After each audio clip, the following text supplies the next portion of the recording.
The Productive Dentist Academy Podcast Network. We treat a ton of airway at our clinic. It's one of my key pillars to health. And my number one patient that we treat are perimenopausal and postmenopausal women because we lose our collagen, but then estrogen is also responsible for our muscle tone. So as we go through the hormonal transition and our hormones drop, our muscles, no longer have that strong tone that they did, and then the airways collapse. And petite women are actually at higher risk. Have you ever had that moment where you thought, my vision is bigger than my current circumstances? If you have, you are absolutely going to enjoy this podcast with my very good friend, Dr. Katie Lee of Centennial, Colorado. Welcome, Dr. Lee. Thank you so much for having me. I'm so excited to be here. It has been a pleasure getting to know you. I want to say maybe it's been 2 years now, maybe a little bit long. I first met you when you had a dream of building a building. Yep. Now the building is complete and you're filling it. And your vision is so big. And I want to talk about that because one of the things we say about building an investment grade practice is that at the center of it all is the philosophy of care. How will we treat our patients? And that becomes a reflection of self-care for the provider because it becomes really hard to give what you don't live. And so I want to talk about that. I want to talk about your philosophy of care, how that drives your own personal lifestyle, and how that impacts your patients. So let's pick up your storyline with once upon a time, there was a highly successful dentist who had a great career as a senior level associate in a large organization, and your vision called and you stepped into it. Yeah, I threw everything away and left. People thought I was crazy. Um, it really started back when I was in high school and I got into an ATV accident. And so I went headfirst into a telephone pole and broke everything in my face from my eyebrows down, was in a coma for several days. And then it took 4 years and 9 reconstructive surgeries to kind of put Humpty Dumpty back together again. Um, and through that time, because I couldn't open my mouth, all my teeth were broken. I had lost a bunch of teeth, but I couldn't brush them. I couldn't get them cared for. And so I really had this systemic inflammation and infection that started happening. And so I lost a bunch of weight, dropped down to under 100 pounds, became very malnourished because I couldn't eat. Liver enzymes spiked and my kidneys started shutting down. So I learned at a young age just how important the mouth was to overall health. And so that really drove me into dentistry. But then I went to the same school that every other dentist goes through, right? And so we're really just taught to, clean teeth and be kind of tooth mechanics. And so I got out of school and I did really well doing that. As you mentioned, I had a great career. But what I kept finding the more and more that I was caring for patients was that the patients who were the sickest dentally in my practice were also the sickest systemically. And I grew incredibly frustrated because I was very limited in the types of results that I could get for those patients. Or I feel like I would fix them and then they come back 3 to 6 months later and be at the same spot that they were before. And so I didn't feel like I was positively impacting anyone's health or as much as I wanted to. And then when I was trying to bring in other clinicians outside of the dental office to help me, those patients couldn't get access to those clinicians. The wait list was too long, or they would go and that clinician would say, your dentist is crazy. The mouth doesn't have anything to do with this. And so I just grew really frustrated and, started thinking there has to be a better way to get people healthy. And so, yeah, I threw it all away and then dreamt up this big clinic that I'm sitting in now. All right, so tell us the name of I can't even call it a clinic, your medical facility, your So it's called the Collective Health Society. And so I really wanted a name that embodied what I was trying to practice. So we're a health collective. So we are a collection of different providers that all come together. We have traditional providers, non-traditional providers, wellness people, and we all really work together to comprehensively treat our patients. I wanted to call it health instead of dentistry because it's much bigger than just the mouth, and the mouth is an integral part to our overall health. And then I really loved the word society because I felt like it brought a little bit of not boutiqueness, you're good with words, but um kind of not an exclusive group, but you know what I'm trying to say? Yeah, like a cohort or a group. I was gonna say, when you say society, I picture like a well-mannered group of people, Yeah, yeah, and they're like one of those social clubs, one right? of Like those you all social belong to clubs. the social Yeah. club. You all want to run in the same circle. You have the same lifestyle. You believe the same thing. So that's kind of where I came up with Collective Health Society. I love that so much. And if you are joining us in September for our program Unrestricted, you are going to get to meet Dr. Lee. She's going to be our kickoff keynote speaker talking about her story, and we get to tour her beautiful 15,000 square foot building with I don't know how many chandeliers that you have, but it is absolutely There's never enough chandeliers. there's enough. There's enough. So I didn't know your story about the ATV and your 4 years of surgery. Wow, that's a lot. Now, do you still have impact from that time in your life today? Do you Oh, definitely. Yeah. So, I my teeth were in very poor shape because the dentist couldn't even get in to fix them. So I have implants, I have root canals, I have crowns, fillings, and as we know in dentistry, things don't last forever. And so I'm constantly having to change things out and improve things. And I also have a lot of health implications from what's happened, but also just from practicing years of dentistry and not really paying attention to my own health. And so just kind of putting all the pieces together and you got to live what you preach, right? And so that's really taken me down this more integrated, biological comprehensive approach to oral health care. that's amazing. What are some of the things that you do preventatively for your own oral health? Oh my gosh. So I love this company is called Daily Dental Cares. She makes a couple of different mints. One is called Fossident, which is a mint that's clinically proven to stop tooth decay.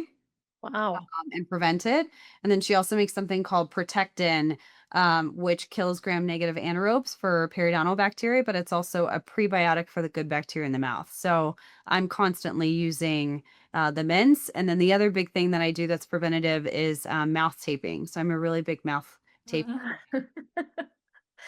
A mouth I started mouth taping, and that's when I realized that I had, sleep apnea. I had silent sleep apnea because as you go through menopause, you lose collagen and, your skin gets a little looser, right? It's not as tight. I didn't think about that happening to the cartilage in my nose and Yeah. into my esophagus, and so I would literally just get so plugged up in my sinuses, I couldn't breathe, and though so now I've got a little Ripple device I Yeah. put in my nose or a breathe right strip if I'm traveling, and now open up the nose, close the mouth. Yeah. So Like, we treat a ton of airway at our clinic. It's one of my key pillars to health. And my number one patient that we treat are perimenopausal and postmenopausal women because we lose our collagen, but then estrogen is also responsible for our muscle tone. So as we wow. go through the hormonal transition and our hormones drop, our muscles, no longer have that strong tone that they did, and then the airways collapse. And petite women are actually at higher risk. Doctor, if PPOs have you feeling restricted as a dentist, but you're not sure if going completely out of network is the right move for you, that tells me that you are right at the stage where having a strategy and plan is essential if you want to protect your revenue and grow. Investment Grade Practice, powered by Productive Dentist Academy, is hosting a live event this September that will help you design the right revenue mix for your practice. At Unrestricted, the End of PPO Dependency live, hands-on workshop, you get to work with renowned business and clinical experts who will help you analyze, clarify, design, align, and activate a plan so you don't have to feel restricted by PPOs ever again. Go to investmentgradepractice.com today for more information and to secure your seat. This event is strictly limited, so go to investmentgradepractice.com today. We always think airway is associated with obese men. That's not the case because if you're a petite woman, you're born with a small airway to begin with. And we measure that on all patients that come in to see if they're at high risk for airway. And we can actually reverse sleep apnea and snoring and upper airway resistance syndrome with our laser in our office. So we do that. We get people breathing through their nose and then we mouth tape. Okay, I'm coming in early for our conference in September. So Yes, I'll get you treated. I would love that because it really is it is an issue and we don't think about that. So you're giving us so many examples of how philosophy of care impacts your business design. So you could have easily compromised your dream, compromised your vision, compromised, like, I think it's in your bones. I think it's in your DNA, your passion for wellness and helping people through the struggles of the medical system. So I really don't think there was ever any stopping you. But how did that inform when you built your own practice? Like, how did it inform the size of the building, what type of employees you would hire, what type of equipment you were going to put in there? Talk to us about that. Yeah. So the size of the building was based off of the fact that I love training and education. So I really thought, because when I left my previous role, I wasn't sure I was going to practice anymore. I had a great first career, so I didn't really need to continue practicing. But I thought if I'm going to do this again, like I really want to build something that I just yearn to go to every day. And the big thing for me is training and education. I love sharing everything that I have learned. I'm an open book. I don't keep anything for myself. I always think the better I can make other clinicians, the better patients can get treated and the more I can learn from other people. And so I just really have this kind of abundance mentality of there's so much knowledge and there's so many patients that there is no scarcity in my mind. So I needed a facility that had enough room for a training and education center. And then I also wanted enough room for a fully integrated medical dental practice. And then I also wanted an airway clinic space. And so there's not very many buildings that will house all of those things in one location. And one location was critically important to me because as soon as a patient leaves your practice, the chances of them actually going to that referral are very small. You probably know what that number is, but it's less than 20%, I think. So I needed everything in one location. And so that's how the 15,000 square foot building came about, because it could hold all of that. It's massive. It's so Yeah. fun to drive up into the parking lot and it's there. Well, I have room to build out more spaces too. It's not completely built out yet. So I'm excited about what I can do there. And then in terms of the equipment that I chose, it was really about trying to bring in things that were as non-toxic as possible because dentistry is a horrendously toxic field. And it's unfortunately the clinicians and the team members that get the biggest burden of the toxic load. And so I wanted to create an environment that I could survive in and thrive for the rest of my life. But then also technologies that made the experience of going to the dentist as enjoyable for patients as possible, but that also would get them healthy. So we have ozone gas, we have ozone water. I use dual wavelength lasers. So we have a lot of those technologies in the office. What are some of the other things that you do to keep the environment cleaner for your employees? So we invest heavily in air filtration systems. We have very non-toxic paint.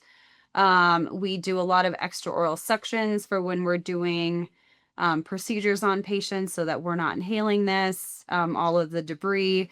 We have ventilators that we can breathe through, ozone machines. Anytime one of us, feels like we're getting sick or we might have been exposed to a patient who has a sinus infection, you'll see one of us sitting on an ozone machine, breathing in some ozone gas. So yeah, those are just some of the few things that we do. IV therapy. I'm always talking to you about IVs.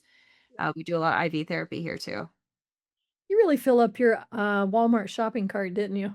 Walmart, Amazon, all the distributors. What do you say? You don't buy this stuff. You don't buy this stuff at Walmart. No. Oh my goodness. And I know if you're listening, you can hear it in her voice, but if you're on YouTube and you can see this, Dr. Katie, you absolutely glow when you talk about how well you take care of yourself and how well you take care of your team. And that's one of my premises is that, most dentist entrepreneurs, they want to be an owner. This is my practice. I control everything that's in it and that is what it is. And all the decisions route through them. Nothing can happen without them.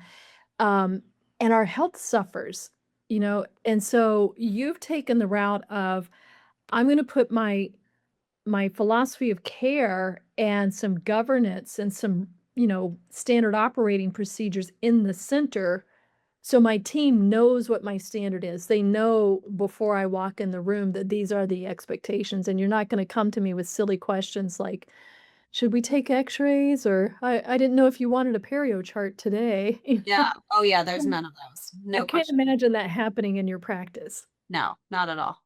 Um, and so that's how it kind of filters through. How does it filter through to your marketing? Do you just, get some generic postcard and plop them in newcomer mailboxes? Like, what do you do? Yeah, so, I've shared with you kind of our marketing journey over time, and it's being an entrepreneur and having your own office and going from not having to do marketing yourself to then taking it on. It's a really big lift. And what I've come to understand is that with a practice this bespoke, right? No one's doing what we're doing. And it's complicated in the fact that we have all these different providers under one roof. So no one looks to go see a dentist and then says, "Oh, I'm also going to go see her naturopath for women's health," right? Those two things initially, first thought, don't necessarily go together, but they really do. And so we spend a ton of time building out our SEO and making sure that there's ample content on our website so that patients can really understand what we're trying to do here before they even come in and see us. So we've moved more from doing PPC clickable ads, postcards to let's tell the story of what CH is and the type of patients that come here. And what's actually worked the best for me in terms of getting new patients is I spend a ton of time all day, every day on Wednesday meeting with other health and wellness providers in Colorado, from all the way from up north to, south of Colorado Springs. And I invite them to my office and I show them what we're doing. I show them the health providers we have, the services we do, and then we find a way that we can collaborate to help serve their patients. And so a lot of our referrals, we get a ton of referrals from existing patients, but then most of the people who come to us are from other medical providers, which I love because those patients are coming in because they know that they have a problem and we can help them with their problem.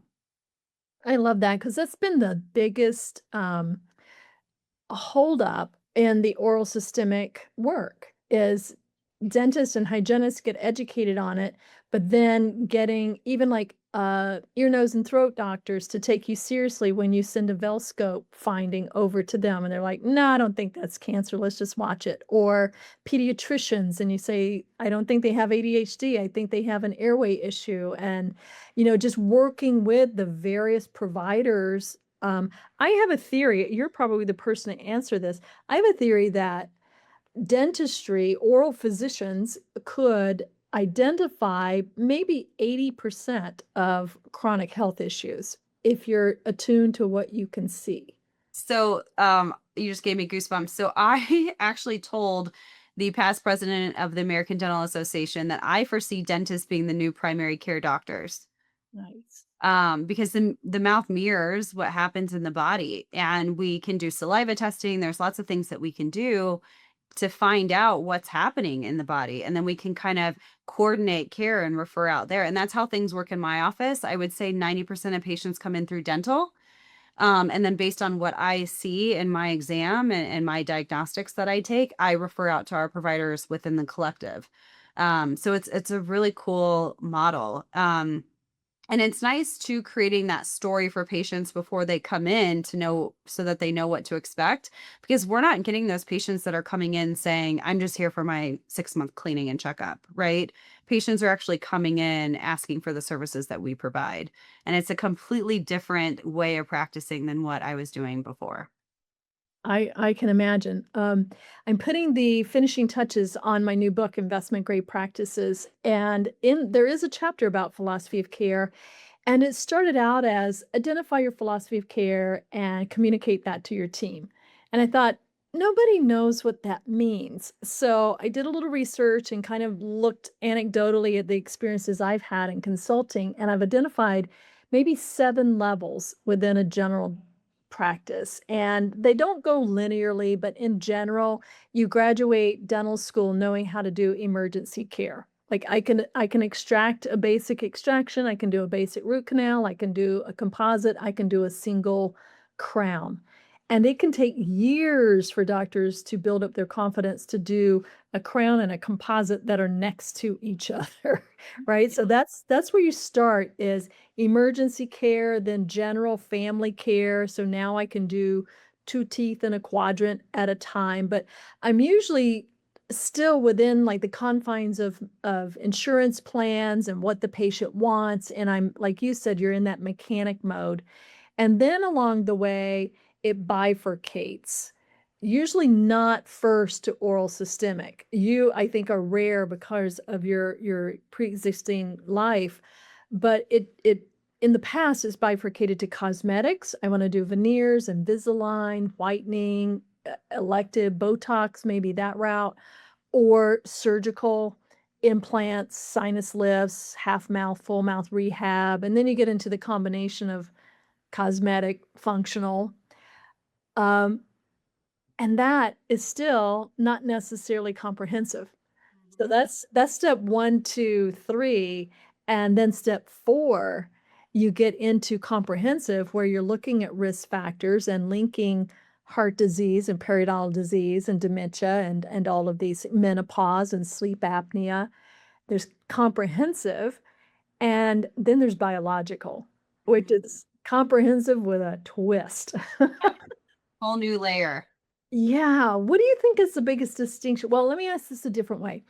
I was recently working with a client and they said, I don't believe in this 30% perio percentage, not like across the board. I don't think every area of America has that demographic. And I said, well, okay, let's throw the 30% out. Right now, you're at 7%. Do you think that more than 7% have gum disease? And the response was really interesting. And I think it's a function of our knowing, catching up to what is available. So the response was, if I see a patient with one 5 millimeter pocket, scattered 3s and 4s, and a little bit of bleeding, I'm not going to tell my hygienist to do scaling and root planing. What's your take on that as a biological dentist? That's a mechanical dentist answer. What's your response as a biological dentist? Um, yeah, this is my hot button. So, um, I'm sorry, I did not know that was your hot button, oh but gosh, this should be good. I'm trying to take a breath before I respond here. So the problem with dentistry and medicine in general is we say we want to be conservative and preventative, yet dentistry is a very reactive profession. We wait until we see disease or damage before we treat it.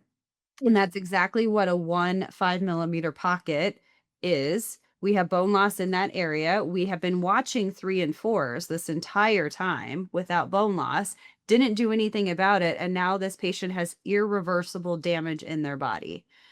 The other problem, big problem that I foresee, well, let me back up. The other reason why I think we've been this way is because dentistry really has lacked testing that we need to show that there's actually something physiologic going on for the patient that's not good for their health. And we now have those tests. So we Right. can quantify what is going on in the patient's mouth and how it's affecting their systemic health. So we no longer can ignore that microbiome issues in the mouth cause systemic health issues.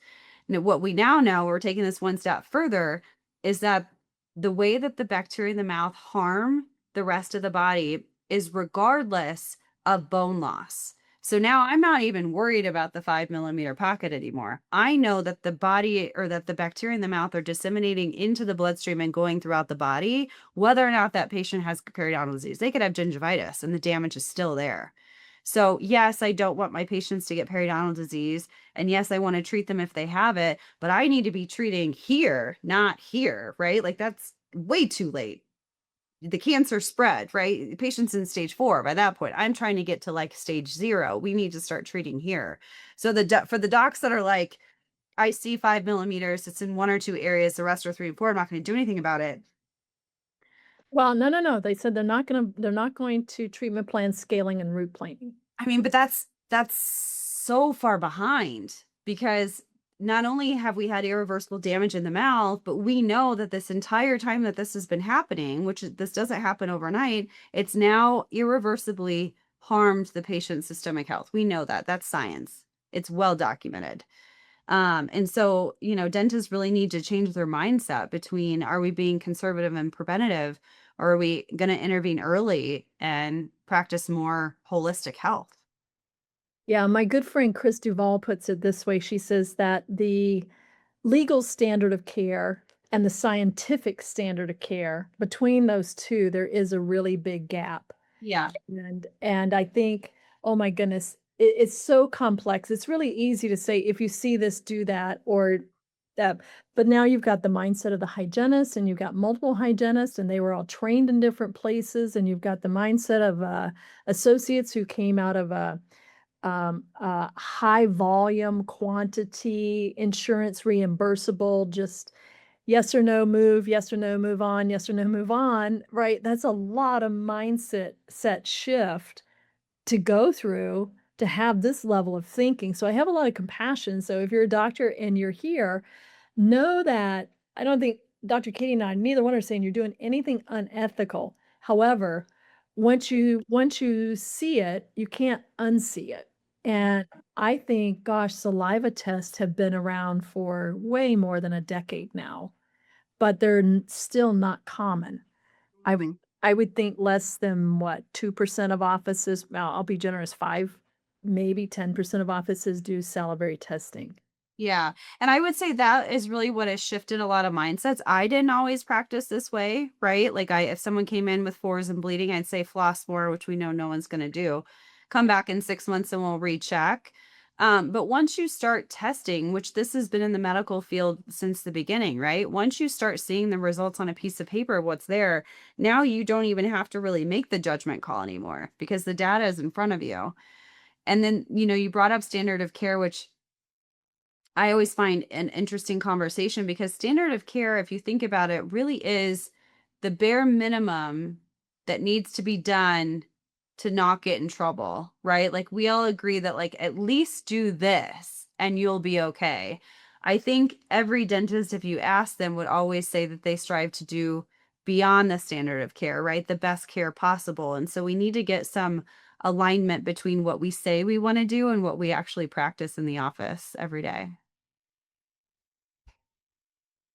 What do you think shifted internally for you? Like I'm clear that your mindset was always holistic because of your experience, but something clicked where you said, I'm going to build this and I'm going to have to attract people who have the same mindset and or train them to the level that this is not something I should do, but it is the way of life. How did you get that baked into your systems and in your team? Because I think that's where doctors struggle. It's like, I'm all on board with this, but how do I get my team on board with this? Yeah, I mean, I had a couple life experiences that happened that made me go more biologic. One was a personal journey that I had. So it took me 6 years to have my son, multiple losses, and 6 rounds of IVF with the best reproductive endocrinologists in the country. And they had no explanation as to why I couldn't carry a euploid embryo. Um, and I spent hundreds of thousands of dollars trying to figure it out, and they had no answers. And for me, it's like, well, there has to be an answer, right? You can't just have repeated failures. Um, and not have a reason why. We're put on this planet to reproduce, right? So if I'm not doing that, something is off. And so I started digging more down a health and wellness path to fertility. And that got me really interested. And there's a really big component to fertility with oral health, with oral bacteria, root canal infections, and airway. So that's how it tied immediately back to dentistry. And so I got really passionate during my time off.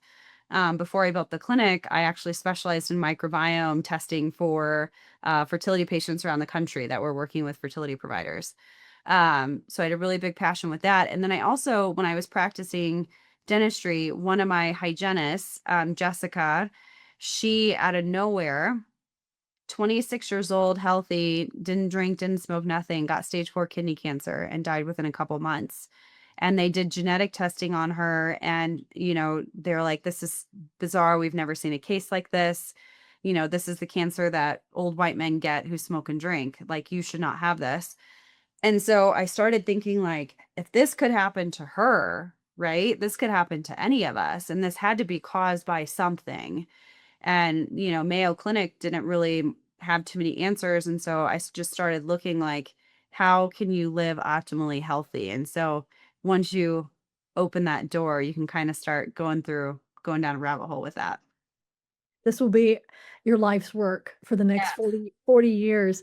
And Yeah. I'm sitting here, I can't help but just think about how unrestricted your mindset is. Like, I haven't once heard you say, well, I want to do this, but someone told me I couldn't, or I wanted to do this, but it was too expensive, or I wanted to do this, but I don't know if our patients could get reimbursed for it, so we didn't do it. I don't hear a single restriction in your delivery on the passion you have for getting people healthy.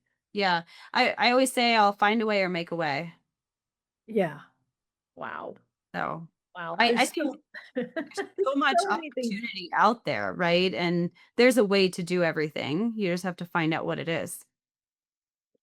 For doctors who might be listening that are in a stage of their philosophy of care where they're at that general practice learning, proficiency, and or they've already started expanding, they've done extended CE and they're ready to take that cross that threshold of comprehensive and start diagnosing by risk factor. What's some encouragement you would give them?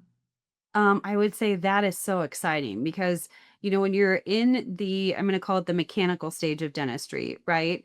Um, that's pretty easy, not easy, but tangible and kind of finite, right? It's learn these skills, learn this occlusion. These are the materials. This is the bonding system. Here's your case selection, and that's it. When you start moving into more comprehensive type of dentistry, there is no ceiling. There is no wall. And so the amount I feel like I'm drinking through a fire hose. I feel like I'm just out of dental school, all the stuff that I'm learning every single day. And so it's really exciting. So I would say buckle up because the more you know, the more you learn, the more you realize the more you don't know. And I'm like, I mean, you teach me stuff every time I talk with you. I'm like, oh, I haven't heard about that yet. Now I'm down this rabbit hole trying to learn about this and I know. ending, which is really exciting. Well, you fire me up as well. I have not been a clinician since 1995, but because of people like you, I am more passionate than ever that doctors build $1 million modern periodontal therapists within their office. And I think every hygienist out there, well, I can't say every, but I think given the opportunity, the hygienists that I know, 9 out of 10 would say, "Sign me up." Mhm. When we're talking about the new disclosants and the desiccants and the air polishing, materials and equipment that keep them from wearing out their bodies, Yes. oh, it's so exciting. So I'm in my last phase of this part of my career, and you'll I hope you don't believe this, but it's astounding to me. I am headed to Jacksonville, Florida in June for my 44th dental hygiene class Oh, reunion. I love it. It's been a long journey from, belt-driven slow speed hand pieces, and I exited out of clinical doing laser therapies and high-end aesthetic material maintenance and things like that. But there's so much work to still be done, and I think hygienists are a big key to that, and, at a time where, there's labor tensions between doctors and hygienists, they deserve to earn more, and yet they need to do more. They need to provide more. So we've talked about the doctor going from mechanical to biological or risk factor, but they have to take their team on that journey with them Yep. and provide the resources, Absolutely. I couldn't agree more. I've always been a big proponent of hygienists. They're the ones really on the front line when you practice the way that I do. Because they're the ones that are really modulating the inflammatory burden of the body through the mouth, because the mouth is the main contributor to systemic inflammation. So they have a very important role. Dr. Katie, thank you so much for being here. I have wanted to interview you on the podcast for well over a year, so I'm glad that our schedules have finally coordinated with that. Again, we're going to be in Centennial, Colorado in September 10th and 11th, in Dr. Katie Lee's office, where you get to tour it. You get to see for yourself, what could your bigger vision be? Not saying that there's a right way or a wrong way, but there is a way to become more. And there's pioneers like Dr. Lee who are showing us the way. So we'll be there along with Dr. Wade Kiefer, who is a mentor at the Coy Center, along with Sarah Hansen, who's going to show you that dental insurance is your most expensive marketing vehicle that you can ever engage in. We just did the numbers on that. Typically costs $1,600 per patient to get them to walk through the door. When you look at the write-offs, compared to $150 to $300 with traditional marketing. So we're going to be talking about how your message needs to overcome the restrictions of your capitation plans and your PPO plans. We also have Joanne Miles and Carrie Miller, who are two of the best IGP coaches I have ever had on my team. They're going to show you where all the money leaks are in the practice. So that's what Unrestricted is about. It's about setting up a business model where your philosophy of care shines through everything. And we find every money leak. We find every mindset leak. We find every communication handoff. We find the clinical diagnostic leaks and help you systematically close those leaks so that you can, I don't know, live your dream as a clinician and take care of people. Because at the end of the day, I think that's what that really is all about. Yeah, it allows you to have fun and live out your philosophy of care when all that's buttoned up. The living philosophy. I love that. Dr. Lee, how can people find out more about Collective Health Society? Yeah, so they could go to our website, which is www.collectivehealthsociety.com. Feel free to check us out there, or you can find me on Instagram under the Collective Health Society or at Katie Lee DDS. I love it. And I want to point out, if you don't live in Colorado, there are still ways to work with you through your educational center. Yes. Yeah, so it's called Collective Education Society. And so we have a monthly study club that is the second Thursday of every month. It's called the Biological Dentistry and Integrative Health Study Club. So we cover all topics. We just had one, Dr. Brian Harris, who's a big time cosmetic dentist, came out last week and did one on veneers with the Sprint Ray Midas. And then we have some coming up with Straumann on implants, Straumann and SDS. So titanium versus ceramic implants. I place both. We talk about ozone, then we talk about systemic health. So check us out. But we also have other CE events and courses too. So if they want to go to the website, it's collectiveeducationsociety.com. Dr. Katie, thank you so much for being such a bright light in our industry. You are paving the path for so many to come along beside you and take this journey. Thank you. Thanks for having me.